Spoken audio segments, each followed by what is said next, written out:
We're making homemade blueberry bagels with fresh blueberries that don't require any yeast or rising. They're high in protein with Greek yogurt and can be made with a variety of flour. I'm showing you how to make them full of flavor with oat flour and gluten-free flour. Hello, my name is Nicole Bonilla, and if you love healthier recipes for our favorite foods, then you are in the right place.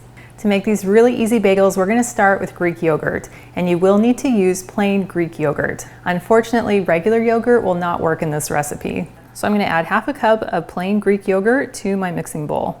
And you're welcome to jot down these ingredients as we go along, or you can click on the link that's in the video description below, and that will take you to my website with the recipe and all the details. Next, for some natural sweetness, I'm going to add 2 tablespoons of maple syrup, 1 teaspoon of vanilla extract, and this is optional, but for extra flavor, I'm going to add 1/8 of a teaspoon of some almond extract. And then I'll just simply stir this together with my little whisk until it's well blended. Now you can make these bagels using a variety of flours, including all-purpose flour or wheat flour. My favorite combination is using mostly oat flour, but then adding in a little bit of gluten-free flour just to improve the texture. So I'm going to start with half a cup of some oat flour, and you can use store-bought or just grind it yourself in your blender using old-fashioned oats or quick oats. And then I'm going to add 1/4 of a cup of some gluten-free flour, and you'll want to make sure it does not have any xanthan gum in it.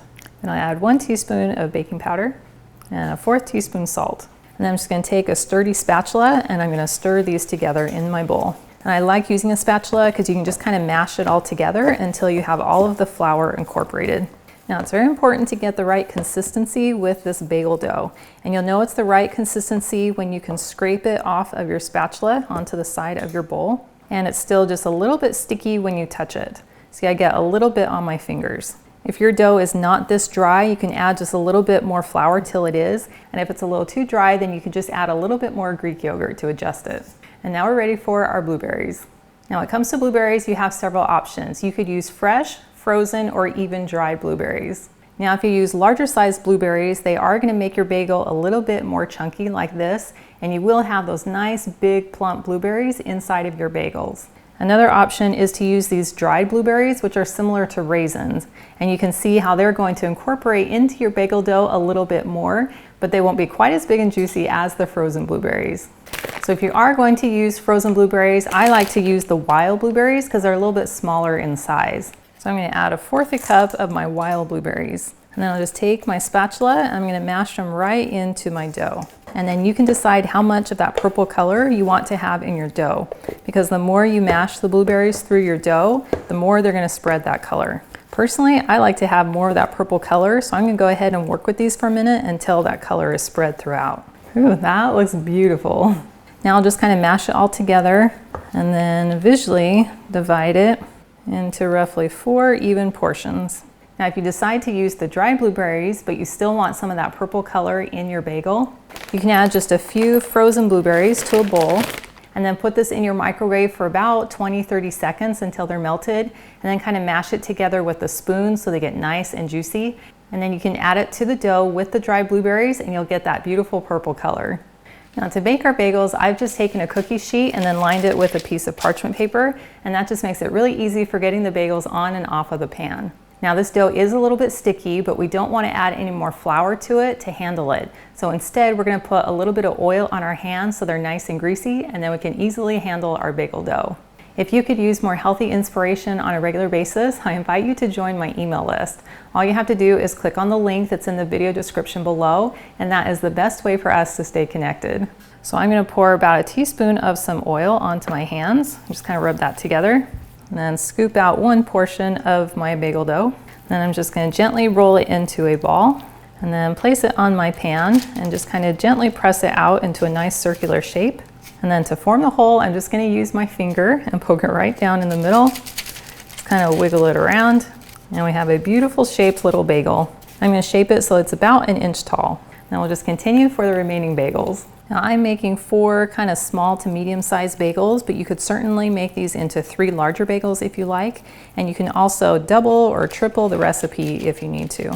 Now to get that golden crust on our bagels, we want to add an egg wash. So I've just separated 1 egg white from the yolk, and then I'm just going to brush the egg white onto the top of each of the bagels. I'm just going to use my little pastry brush, but you could also use your fingers if that's all you have. Now this is optional, but to add a little bit of sparkle and some sweetness to the tops of the bagels, I'm gonna go ahead and sprinkle on a little bit of turbinado sugar. And it's just a really large granulated sugar that is really fun to use. But you could also use regular sugar if that's all you have. Or you could omit it if you prefer. Well, these look gorgeous and they're ready to go into a 350-degree oven for anywhere between about 24 to 27 minutes. Now, if you use frozen blueberries, you'll want to be on the higher end because they're starting out a little bit colder, whereas if you use the dried blueberries, then you can do it a little bit less. But just keep an eye on them and pull them out as soon as they have a nice golden brown color all around the top of the bagel. Well, here are our bagels out of the oven and they look gorgeous. You can see how the blueberries are nice and plump and they have this really beautiful golden crust on top.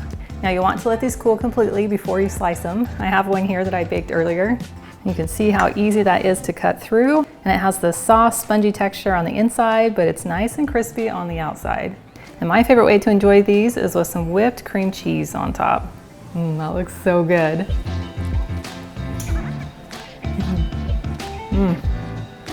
That is delicious.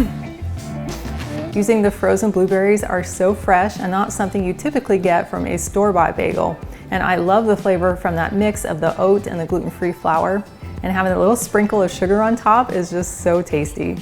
And what I love most is that it's made with clean, natural ingredients, which means I'm gonna feel just as good even after I eat it. And I love that I can batch prep these and then store them either in the fridge or in the freezer, and my family can enjoy them all week long. And I also want to thank you for hanging out with me today in my kitchen. I've included the link to this full recipe and it's in the video description below, and that will take you to my website, gentletummy.com.